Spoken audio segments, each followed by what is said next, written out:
Boa noite, pessoal. Essa é a nossa aula sobre gimnospermas, né? Lembrando que a gente já estudou dois grupos de plantas do reino Metáfita, que foram as briófitas e as pteridófitas. Esse é o nosso próximo grupo de plantas, as gimnospermas. Essa é uma aula para as turmas de segundos anos do IFPB Campus Campina Grande. Vamos entender o que são gimnospermas, né? Inicialmente vamos ver aqui a origem do nome gimnosperma. O que significa a palavra gimnosperma na sua origem, né? Então, a palavra gimnosperma ela deriva de gimnos, que significa nua, e esperma, que significa semente.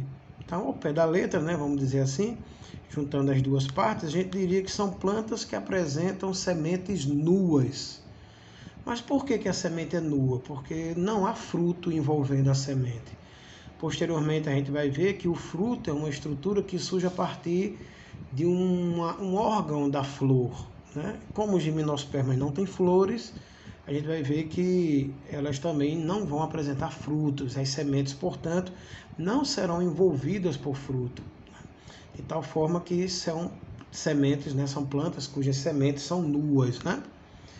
E aí, quais são os exemplos de plantas do grupo das gimnospermas? Então, a gente teria os pinheiros, os ciprestes, sequoias e cicas. Mas o mais comum, né, vamos dizer assim, o mais conhecido representante do grupo das gimnospermas são os pinheiros, né?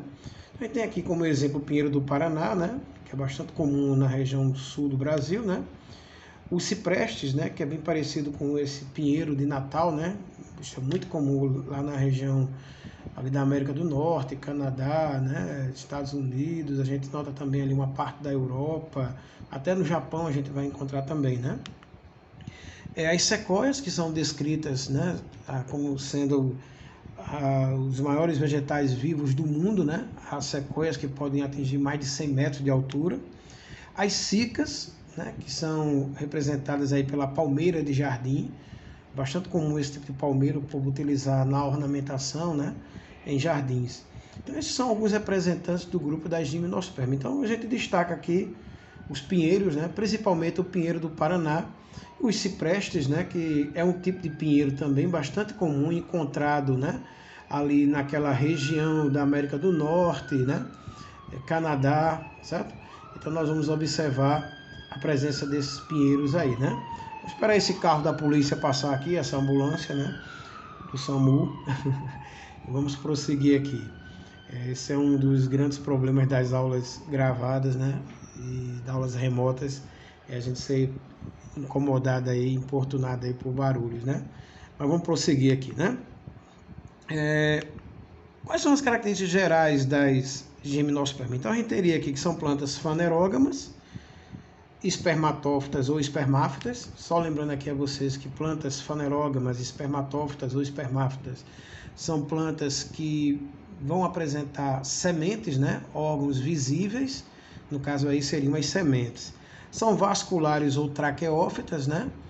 Isso quer dizer que são plantas que apresentam vasos condutores de seivas, né? E qual a consequência de terem vasos condutores de seiva, né? Por terem vasos condutores de seiva, vocês vão ver que elas apresentam um porte variado, de alguns centímetros de altura até mais de 100 metros de altura. Então vejam que a presença de vasos condutores de seiva faz com que essas plantas elas cresçam mais, né? O corpo é formado por raiz, caule, folha e semente. Veja que não há nem flor nem fruto, que são características que a gente não vai observar nas gimnospermas e só vai observar no próximo grupo, que é o grupo das angiospermas. Mas perceba uma novidade em relação aos dois grupos anteriores, briófitas e pteridófitas, que é a presença aí de semente, né? Lembrando que lá nas pteridófitas era raiz, caule e folha, e lá nas briófitas era rizoide, cauloide e filóide, né? Elas são plantas típicas de regiões de clima temperado. Então aqui veja que no hemisfério norte a gente tem a chamada taiga, floresta boreal ou floresta de coníferas. Ela se estende aqui no norte da América do Norte, uma parte aqui da Europa, pega um pouco aqui da Ásia, do Japão, né? E aqui no Brasil a gente tem a chamada mata de araucárias, que é onde tem o nosso pinheiro nativo, que é o chamado pinheiro do Paraná, né? Uma planta nativa da nossa região. Uma característica bem marcante, bem importante, pessoal, do estudo das gimnospermas é a fecundação.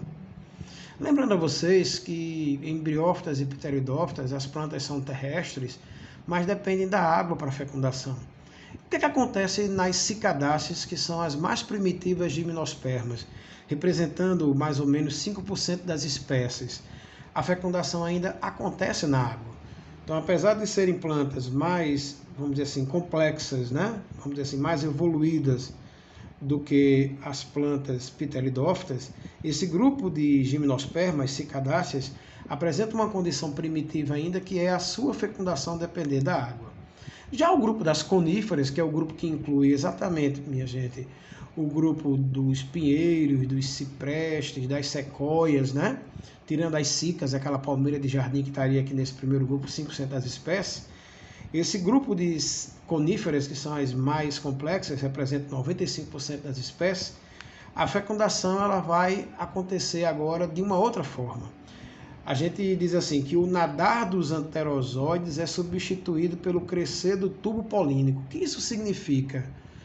Anterozoide, só para lembrar aqui a vocês, minha gente, era um gameta masculino de pteridófitas e briófitas. Então, o gameta masculino de briófitas e pteridófitas é chamado de anterozoide. E é um gameta que precisa nadar, ou seja, que precisa da água para a fecundação. Para vocês terem uma ideia, nas cicadáceas, o gameta masculino também é chamado de anterozoide. Então, o que é que nós vamos observar? Ao invés desses anterozoides, desses gametas masculinos nadarem, né, ou seja, dependerem da água, essa dependência da água vai ser substituída por uma estrutura chamada tubo polínico. Essa estrutura chamada tubo polínico, ela vai promover o encontro dos gametas sem a necessidade de água. A partir de agora, a planta não mais depende da água para a fecundação. Isso quer dizer que a partir de agora, se a planta ela não mais necessita da água para a fecundação, a gente vai dizer que agora sim ela conquistou definitivamente o ambiente terrestre. No momento em que a planta não mais precisa da água para o processo de fecundação, ela conquista de forma definitiva o ambiente terrestre. Lembrando, gente, que em briófitas e pteridófitas e também nas cicadáceas, a planta ainda precisava do ambiente aquático para promover o encontro desses gametas, né? Não sei se vocês vão lembrar, mas a gente comparou as briófitas com os anfíbios. A gente costuma comparar as coníferas aos répteis, né? Por que essa comparação? Porque coníferas apresentaram uma estrutura chamada tubo polínico. Que estrutura os répteis vão apresentar que poderia ser considerada similar do ponto de vista evolutivo, né, a esse tubo polínico? O ovo com casca. O ovo com casca, assim como o tubo polínico, gente, faz com que o organismo não mais dependa da água. Se o ovo possui uma casca, a fecundação tem que ocorrer dentro do organismo antes da casca ser formada. Então a fecundação ocorre dentro do organismo e aí sobre aquela estrutura, aquele zigoto formado, é secretada a casca do ovo. Ou seja, o ovo com casca obriga uma fecundação interna, portanto, né? Daí, pessoal, a gente pode dizer que o tubo polínico está para as coníferas, assim como o ovo com casca está para os répteis. Ambas foram estruturas que em cada grupo permitiram a independência da água para a fecundação. Então, do ponto de vista evolutivo, a gente pode dizer que as coníferas são os répteis do reino vegetal, né? Mas o que vem a ser tubo polínico, né? Tubo polínico, esse termo polínico se refere a uma estrutura que surge a partir do grão de pólen, né? E que vai permitir o encontro do núcleo espermático, que é o nome do gameta masculino. Perceba, minha gente, que antes briófitas, pteridófitas e até mesmo nas cicadáceas, que são as gimnospermas mais primitivas, o gameta masculino é anterozoide. Por que o nome do gameta masculino mudou?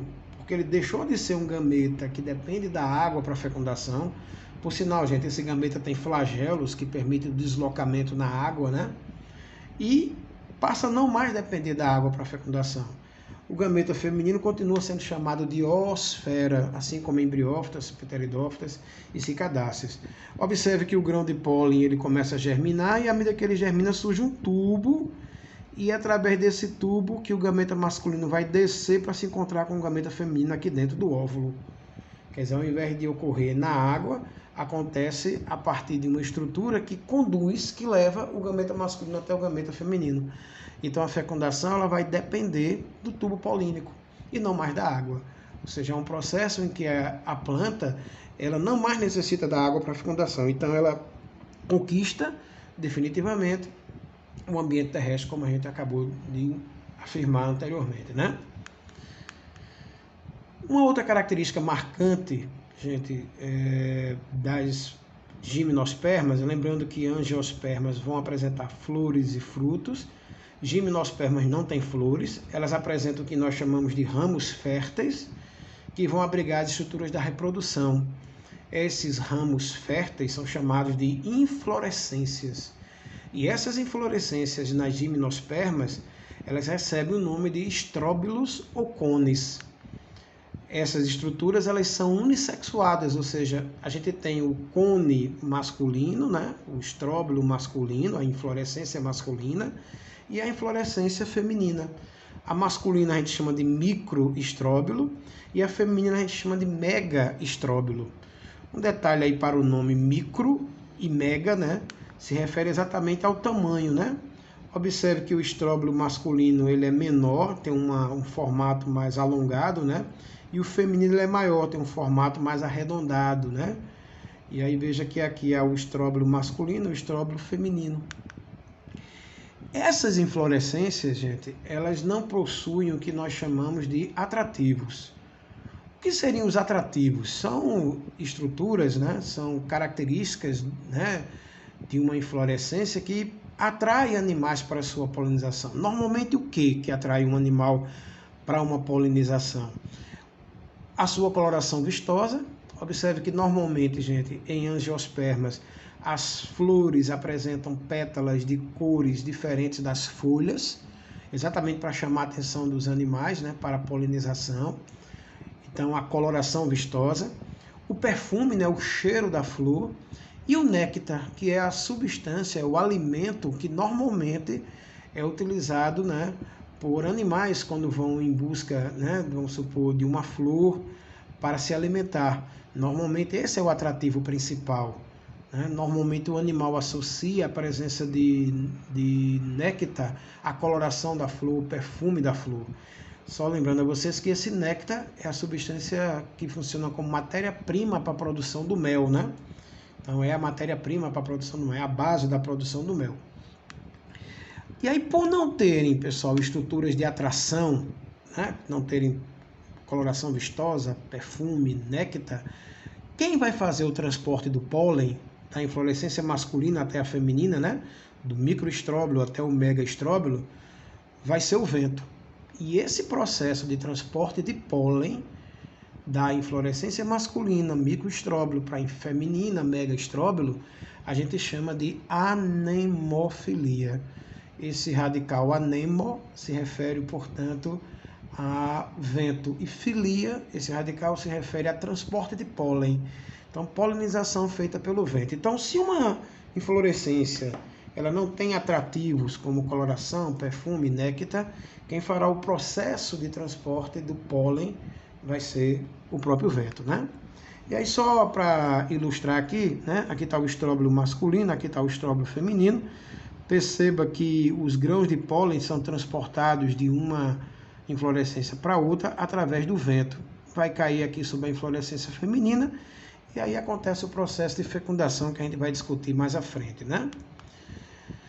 Outra característica importante, gente, as plantas elas podem ser monóicas, que é o que a gente chamava anteriormente de hermafroditas, né? Ou então dioicas, que são as plantas que apresentam sexos separados. Ou seja, uma planta monóica é aquela que tem aparelho masculino e feminino na mesma planta, né? No caso, você imagina aqui um pinheiro, onde você tem a inflorescência feminina e a masculina na mesma planta. E aqui você tem um pinheiro, né? Que é o caso do pinheiro do Paraná, um exemplo, a Araucária angustifolia, é o nosso pinheiro do Paraná, onde você tem a planta masculina e a planta feminina. Só uma curiosidade, gente, essa planta aqui, ela se diferencia dessa planta pela inflorescência que ela produz. A morfologia delas é a mesma, não dá para você identificar pela forma delas, pela morfologia. Só que aqui você tem uma planta que vai produzir só microestróbilo e essa daqui que vai produzir só megaestróbilo. A gente só consegue diferenciar que eu tenho uma planta macho da planta fêmea com o tipo de inflorescência que ela vai produzir posteriormente. Não dá para você perceber a olho nu. Aqui não, você vai perceber que numa mesma planta ela vai produzir as duas inflorescências. Então a planta pode ser monóica, hermafrodita, né, como era chamada anteriormente, ou então dioica, uma planta de sexo separado. Em outras palavras, microestróbilo, megaestróbilo numa mesma planta, ou então uma planta produz só microestróbilo, a outra só megaestróbilo. Uma só inflorescência masculina, a outra só inflorescência feminina. A gente costuma classificar as gimnospermas em 4 filos, né? Tem o filo Cicadófita, que é o filo que inclui as cicas, né? O filo Ginkgophyta, que é o filo que inclui a ginkgo biloba. Essa planta é muito utilizada, gente, na medicina oriental, né? Há estudos com essa planta que ela pode prevenir tumores, né? Cânceres, né? O filo Coneriferifota, que seria aí, que inclui as coníferas, né? Pinheiros, sequoias, ciprestes, e o filo Gnetophyta, né, que inclui aqui uma planta chamada Welwitschia mirabilis e a efedra. Na verdade, esse grupo, Cicadófita e Coniferófita, é o grupo mais importante que a gente estuda, né? Eu diria a vocês que a maior parte do estudo das gimnospermas é desses 2 grupos aqui. Como é que uma planta conífera se reproduz? Como é o ciclo de vida de uma conífera, né? Então a gente tem aqui uma planta, né, levando em consideração uma planta monóica, né? Poderia ser também uma planta dioica. Aqui está o microestróbilo, aqui está o megaestróbilo. Vai ocorrer uma meiose espórica para formar o pólen, né? Aqui uma meiose espórica para formar o megásporo. Acontece o processo de fecundação, que acontece exatamente, minha gente, quando, né, o tubo polínico ele germina, e aí se forma uma nova planta. Resumidamente, a gente diz que a planta, na fase duradoura, é a planta esporófito, né? A gente tem a inflorescência masculina, o microestróbilo, e a feminina, o megaestróbilo. O microestróbilo vai produzir o gameta masculino, chamado andrósporo ou pólen, né? E o megaestróbilo vai produzir o ginósporo. Ó, gente, se eu tirar aqui o acento, né, de andrósporo e ginósporo, eu vou pronunciar assim: androesporo e ginoesporo. Vejam que tanto o pólen quanto o ginósporo são, portanto, no caso, esporos. Observe que o microestróbilo é diploide, megaestróbilo diploide, e o andrósporo e o ginósporo são haploides. Se houve redução, houve meiose, né? Divisão reducional, que a gente representa por esse R exclamação. O que vai acontecer, gente? Dentro do andrósporo, através de germinação, se forma o tubo polínico. O ginósporo vai ter no seu interior a oosfera, que é o gameta feminino. O tubo polínico ele vai permitir o encontro do núcleo espermático, né, com a oosfera. Esse encontro é o processo de fecundação, que vai produzir o zigoto. O zigoto vai dar origem a um embrião que vai ficar contido na semente. E, por fim, esse embrião vai se desenvolver e vai dar origem a uma nova planta produtora de esporos, que vai ter microestróbilo, megaestróbilo, e aí o processo ele vai se repetir, né? Então, com isso aí, a gente finaliza a aula sobre gimnospermas.